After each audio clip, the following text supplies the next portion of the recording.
Hi అండి, welcome back to my channel. నేను వరలక్ష్మి అమ్మవారి వ్రతానికి ముందు రోజు కావాల్సినవన్నీ రెడీ చేసి పెట్టుకున్నాను. అలాగే అమ్మవారిని నేను ఏ విధంగా రెడీ చేసుకున్నానో ఈ వీడియోలో మీకు కూడా చూపిస్తాను, చూడండి. నేను బాగా క్లీన్ చేసుకునేసి ఒక టేబుల్ తీసుకొని ఆ టేబుల్ మీద పంచమర్చాను. దాని మీద బియ్యం పిండితో ముగ్గు వేసి, పద్మం ముగ్గు వేసి, దానిపైన ఒక పాత్ర తీసుకొని అందులో బియ్యం పోసుకున్నాను. కలశం కదలకుండా బాగా బియ్యం పోసుకొని ఒక స్టిక్ తీసుకొని బాగా అలా కట్టి ఉంచాను. మీరు కూడా చూస్తున్నారు కదా.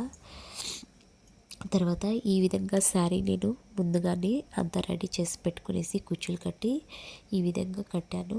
నేను మీకు కట్టినప్పుడు వీడియో లేదు, ఎందుకంటే వీడియో తీసే వాళ్ళు ఎవరు లేరు.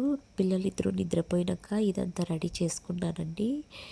నా వీడియో కనుక మీకు నచ్చితే, అలాగే నేను రెడీ చేసిన అమ్మవారు విధానం ఏ విధంగా ఉందో కూడా కామెంట్ చేయండి.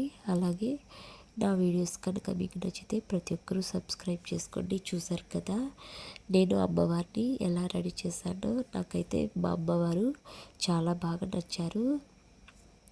శారీ డ్రాపింగ్ అంతా కట్టడం చాలా బాగా నచ్చింది. చూసారు కదా ఎంత బాగున్నారో అమ్మవారు.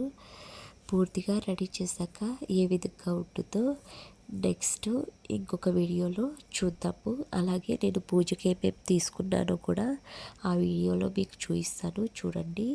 ఇవన్నీ ముందే కొనిపెట్టిన జ్యువెలరీ. అవి పాపకు కూడా అప్పుడప్పుడు యూస్ చేస్తూ ఉంటాను. అందుకోసమే పసుపు నీళ్ళల్లో బాగా క్లీన్ చేసి అమ్మవారికి అలంకరించాను. తర్వాత బ్యాక్గ్రౌండ్ వచ్చేసి ఇక్కడ ఈ విధంగా రెడీ చేసుకున్నాను. నెక్స్ట్ వీడియోలో పూర్తిగా ఉంటుంది ఏమేమి తీసుకున్నానో అమ్మవారి